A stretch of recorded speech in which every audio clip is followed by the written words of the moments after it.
Welcome to the Human Capital Innovations Podcast. We're your source for personal, professional, and organizational growth and development, where we share original research, explore industry trends, and interview executives and thought leaders from across the globe. We hope you join us often for practitioner-oriented content around all things related to leadership, HR, talent management, organizational development, and change management. Maximize your personal and organizational potential with Human Capital Innovations Podcast. Do you enjoy the Human Capital Innovations Podcast? Please subscribe, leave a review, comment, share, and consider supporting the podcast on Patreon, even at the producer and sponsorship levels.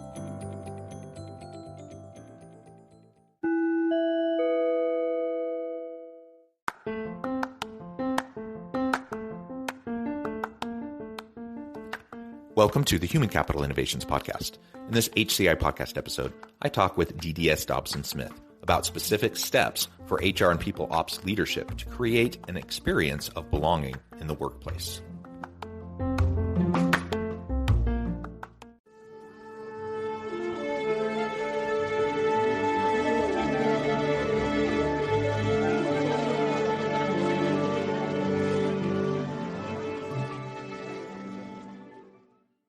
DDS Dobson Smith, welcome to the Human Capital Innovations Podcast. Well, thanks for having me, John. It is a pleasure to be with you. You're joining us from Connecticut. I'm south of Salt Lake City in Utah. Today, we're going to be talking about specific steps for HR and people ops leadership to create an experience and culture of belonging within organizations. And I think this is always an important topic. This is one I feel passionate about. I'm super excited to pick your brain and get some of your insights. And I appreciate you taking time to share with me and my listeners today. As we get started, I wanted to share DDS's bio with everyone. DDS Dobson Smith is the founder and CEO of the executive coaching consultancy Soul Trained and consults for big brands like Target, Spotify, and Udemy.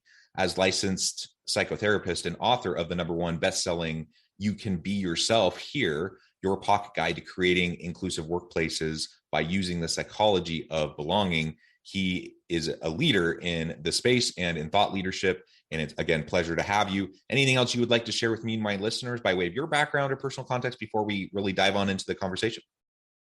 No, let's dive on in, John, and see where we go. Perfect. Well, why don't we start? I always like to ask how you found yourself in this space.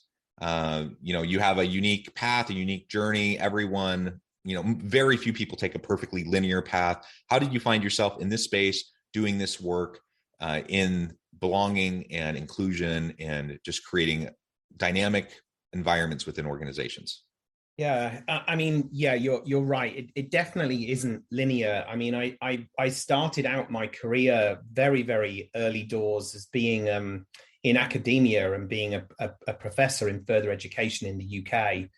And I was, at the time, I was the youngest college professor in the UK. And I remember a moment when I was handing back an assignment to a student who was born in the same day in the same year as my mum.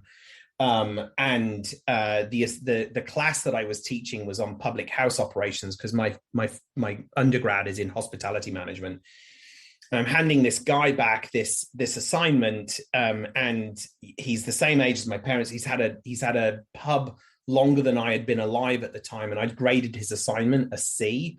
And I remember looking him in the eyes and me going, "Who the heck am I right now?" And I just didn't, we talk about imposter syndrome. Right in that moment, I was like, this does not feel good, and legitimately did not feel good. So I decided I'd go out into industry and get some miles on the clock and eventually go back to academia. And that started me on a search to find a career or a job that was as closely related to teaching as possible. And I ended up in HR, or as it was called back in the day, personnel management.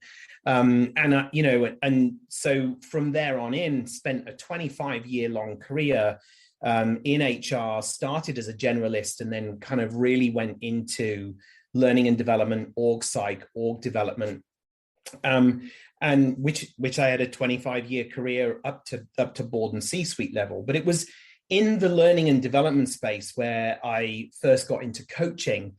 and realized that as a coach, I can only help people to a certain degree, right? And coaching has a very future focused, and a lot of the time in coaching was bumping up against some issues that really required therapy. And I was like, well, maybe I'll go and learn to be a therapist. And so off I went and certified as a therapist and had a private practice in the UK.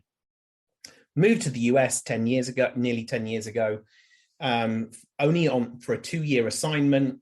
2's led to 3 to 4. We got a green card, putting down roots. And I was like, I feel like I want to practice again as a psychotherapist. And it wasn't such an easy job to transfer my credentials as a therapist from the UK into the US. So I went back to school and I did a 3-year master's in integral counseling psychology. And as part of that program, I did a research paper into the psychological experience of belonging and how it impacts workplace performance. And I had an interest in that because my career had been in HR really about creating workplaces where people could be themselves and climates where people could be themselves. Because my theory is when you can be yourself at work, the psychological energy that would otherwise be taken up trying to cover, code switch, be a different version of yourself is unleashed and is available for, innovation, creativity, relationships, work. So this academic paper popped out, and it was called "You Can Be Yourself Here." And I was like, this needs to be out there in the world. And of course, an academic paper does not make for interesting reading. So I want the listeners to know that it is not an academic paper in a book. It has been peppered with, humor and vulnerability and other people's stories and practical real life examples of what organizations and leaders within organizations can do to create a climate of belonging and why they would want to do that anyway. Wow. Thank you for sharing that. That is fascinating. And it sounds like we share many aspects to our origin stories. Oh, really? Long-time listeners of the podcast will know, and I don't want to repeat myself, and this isn't about me, but I have a PhD in sociology. So I'm a professor. I do consulting work as well as things like this on the side. And several years ago, I've published a ton in academic journals. Yeah. But like you said, that only reaches so many people. It does. And so I made the conscious choice. I've always done. I ended up in the HR training and development, leadership development space. It sounds like for the same reasons you did, and so I've always been involved in the practitioner space that way. But all my writing was academic, and I made the conscious decision a few years ago to move towards the scholar practitioner kind of orientation and make things, not necessarily try to become a thought leader, but just try to share things in a way that is going to be usable by the average person and digestible and accessible. Right. And so that's where this podcast came from. That's where a lot of my recent books and articles have come from. And it's been a fun journey. I still do the academic stuff. I still teach. I still do academic research, but I find this to be really enjoyable, and it informs my teaching in the university space. Right. And my research, of course, influences, what I do in the practitioner space. So it's a win-win all the way around. Yeah, you and I share a lot in common. I'm just about to start my PhD in human sexuality, and I did go back into academia, and I'm adjunct faculty at a college on the West Coast, teaching grad students to become therapists.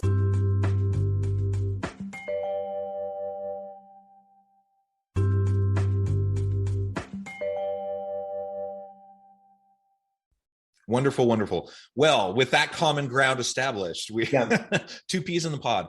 Right. Let's talk more specifically about some of the ideas in your book around specifically what HR and people ops leaders, really any leader in an organization, can do as they're trying to establish that psychologically safe environment, culture, and really just a place where people can belong. We talk a lot about diversity, equity, and inclusion, all of which are super important. But if you don't get past that to belonging, I'm not sure you actually get the full impacts, right? Yeah. Well, I mean, the first thing I want to say, and I know you qualified any leaders, I really want to say that diversity, inclusion, and belonging and equity is not the job of HR and people ops.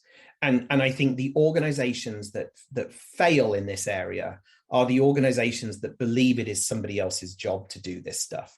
HR and people ops, from my perspective, are specialists, are enablers, are thought leaders.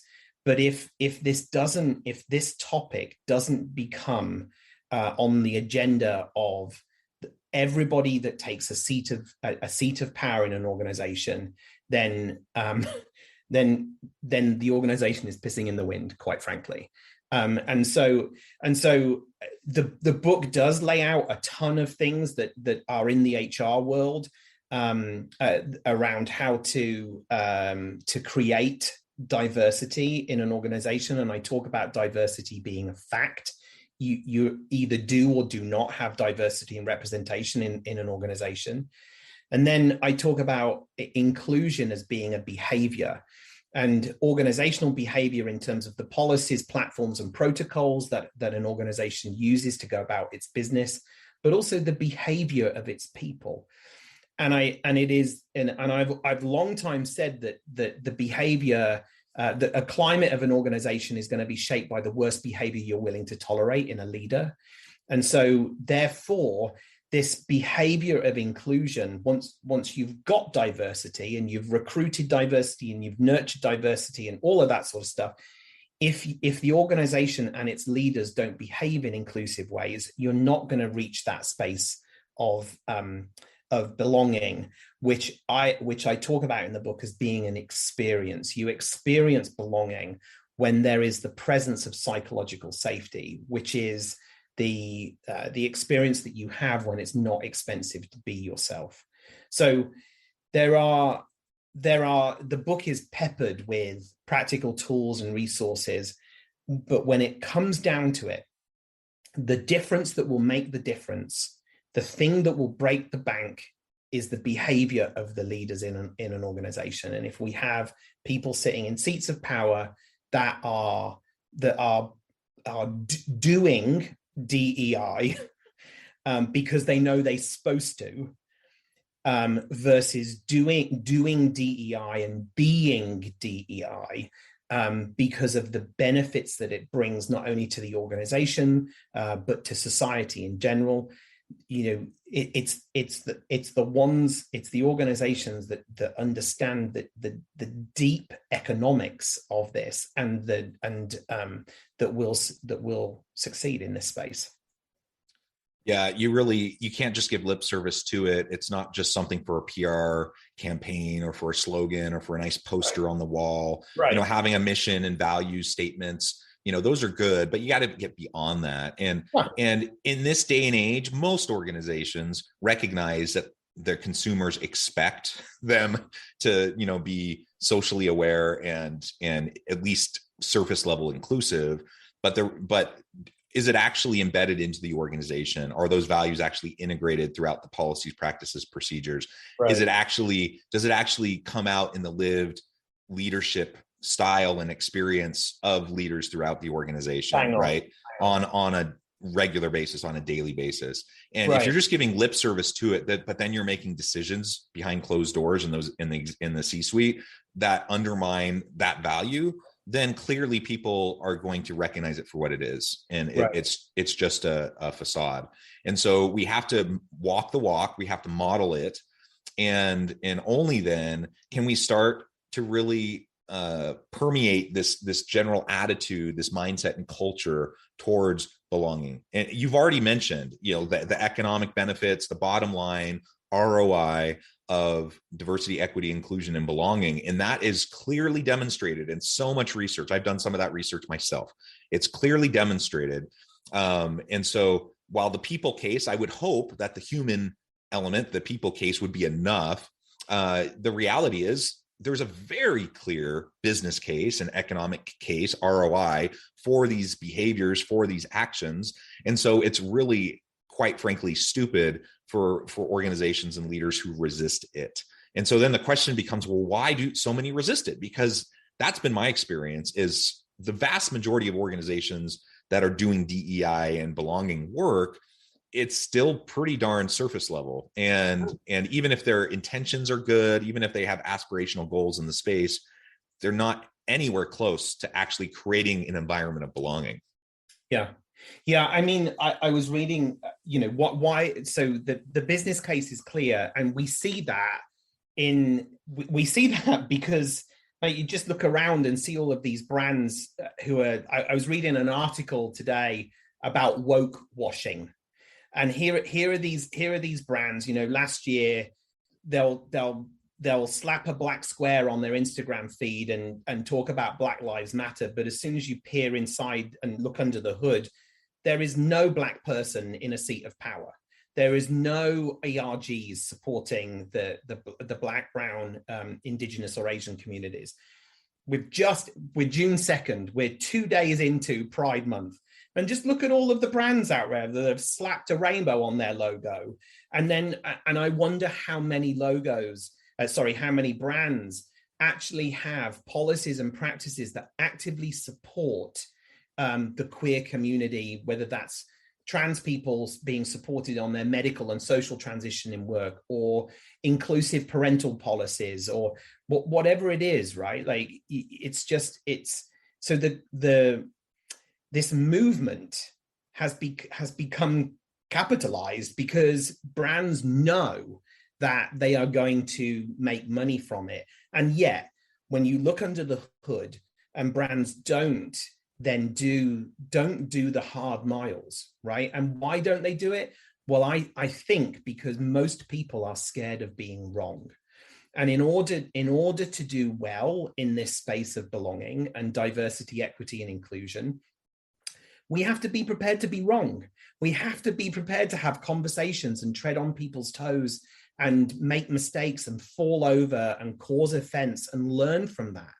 But because we're so scared of being shamed or blamed, or because we're so scared of, being, not being quote unquote politically correct, whatever that means, we decide instead to not have the conversations, which just serves to keep us where we are. It keeps us stuck in our current place, which is a society that promotes and favors anyone that is white, straight, cisgender, male, or non-disabled.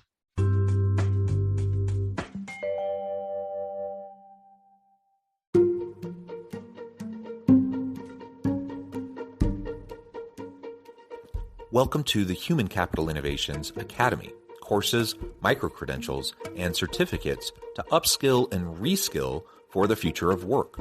All HCI Academy courses, micro-credentials, and certificates are designed, developed, and delivered by award-winning and internationally renowned scholars, educators, thought leaders, executives, and practitioners. Our courses, micro-credentials, and certificates will help you make your mark on the future of work and make an immediate impact in your organizations. Check out the HCI Academy and our many course offerings and certificates to upskill and reskill for the future of work.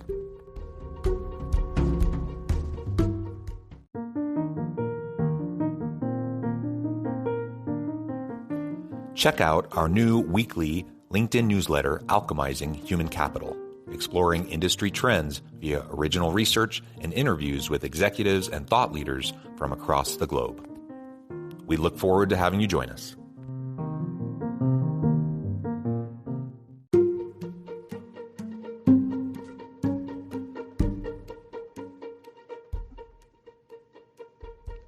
Check out Human Capital Innovations magazine, Human Capital Leadership.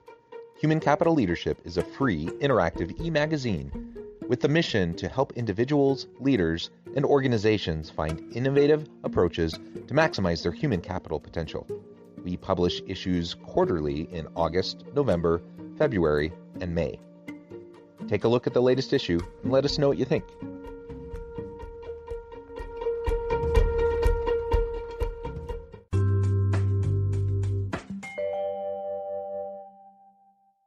Yeah, well said, well said. And I was walking through Target just yesterday. So June 1st, I'm walking through Target with a friend who happens to be bisexual.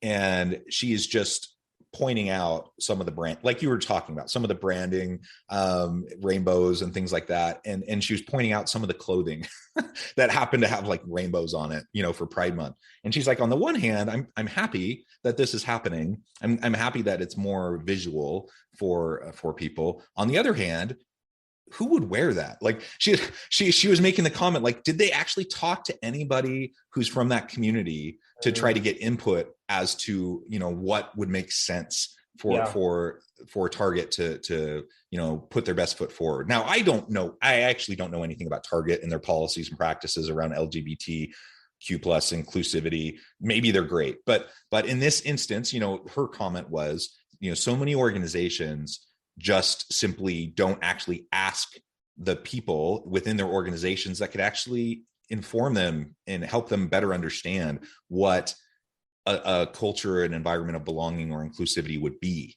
What if you're in the product space, what types of products and services would actually be of value and add to the dialogue and the conversation rather than just strictly commercialize it, right? And that was kind of her critique of Target, and I think it was a very valid one. It's been evident in other places that I've seen, and it's something you just highlighted in what you said. So again, having aspirational values that we're striving for is great, and we may not be there yet, and nobody expects you to be perfect, but you got to engage in the space, and then you have to actually listen to the people who are from those populations. On the other side of that spectrum, so maybe a company that has good intentions but isn't listening in the right way, isn't engaging people from those disadvantaged populations in the right way.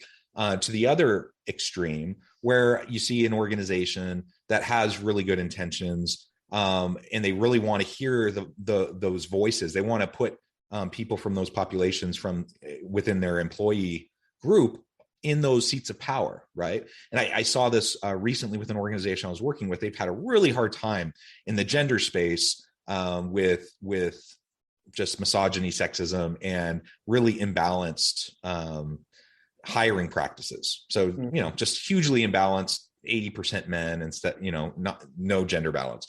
And so they made the decision that every single hiring committee for a new position had to be chaired by a female.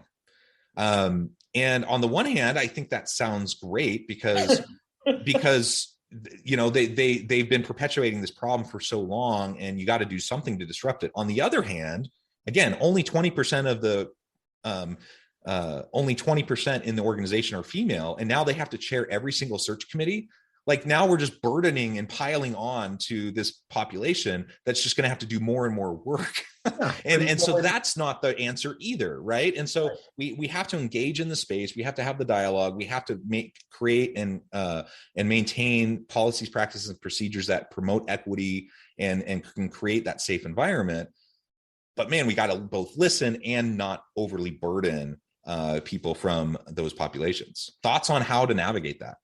Yeah, 100%. I mean, it's complex, right? So I understand the positive intention behind what that organization did. But I remember when I was a kid watching Tom and Jerry cartoons, and there was a moment when I think Jerry had flooded the washing machine, and Tom had shut the door to the washing machine room, and then the water started spurting out of the keyhole, and he put a pour there, and then water was starting out, then he put another pour up there, and then so he put another pour.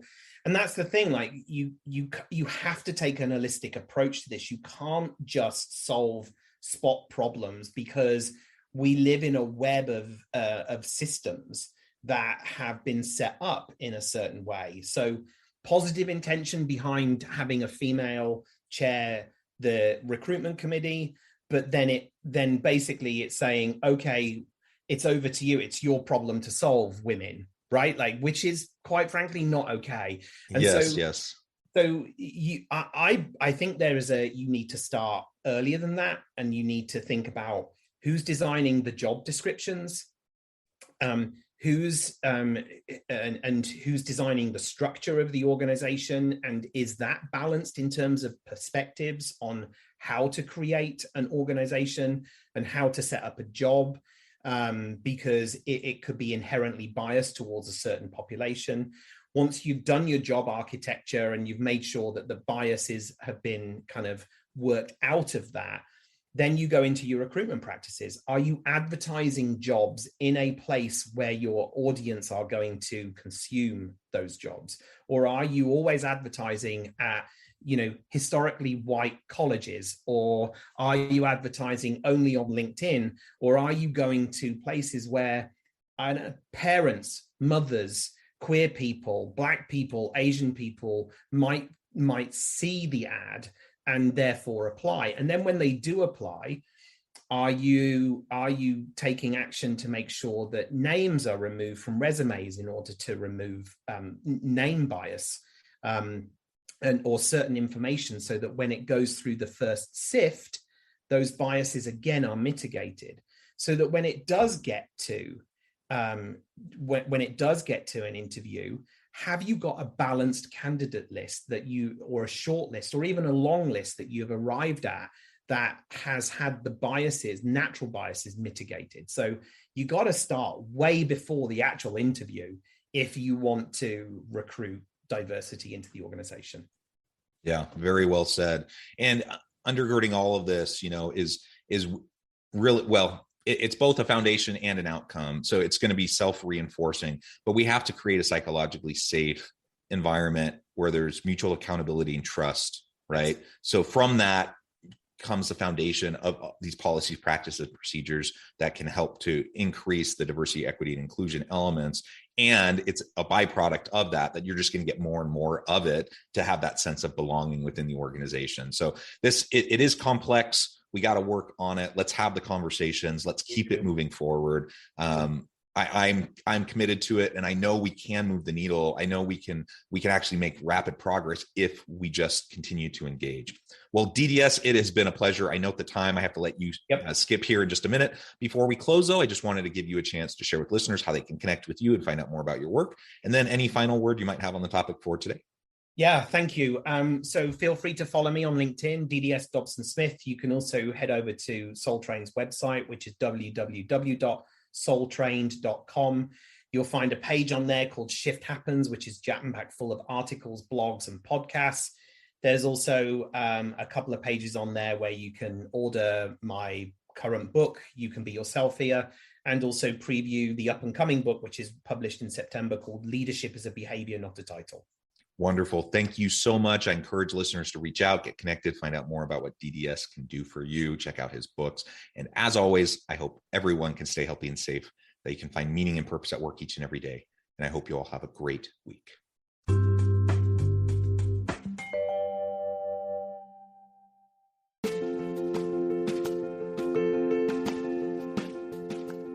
Check out my new book, The Future Leader, Creating and Transforming Next-Gen Organizations. Stemming from 2 decades of professional experience and over 600 in-depth interviews with executives, thought leaders, and scholars from across the globe, The Future Leader will help you explore the ordinary, everyday actions that will help you to prepare to lead in the future of work, to respond to an uncertain future, and to produce extraordinary results for individuals, teams, and organizations.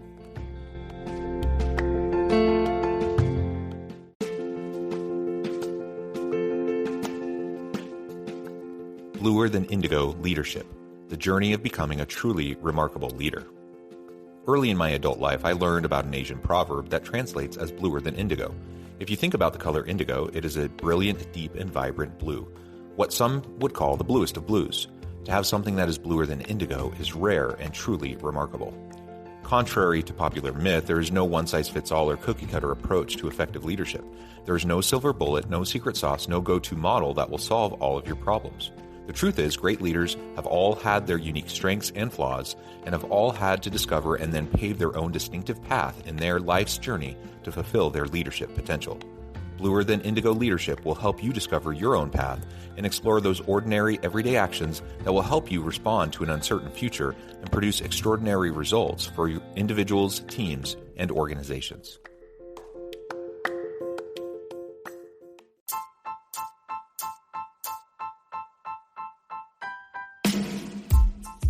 The Alchemy of Truly Remarkable Leadership, ordinary, everyday actions that produce extraordinary results. Consider how the nature of work has shifted over the past 50 years. With increased globalization, rapid technological advancement, and the shift in economic composition, the average job of today looks very different than the average job of 50 years ago. What will the jobs and organizations of tomorrow look like? Moreover, what does this all mean for organizational leaders? What are the core competencies and capabilities of organizations and their leadership that are prepared for continued disruption and geopolitical and socioeconomic shifts?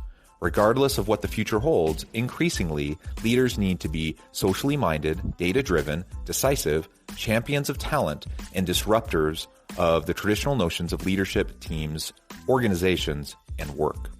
The alchemy of truly remarkable leadership will help you to explore your own leadership competencies and capabilities and consider ways to apply and implement them into your workplace and personal life.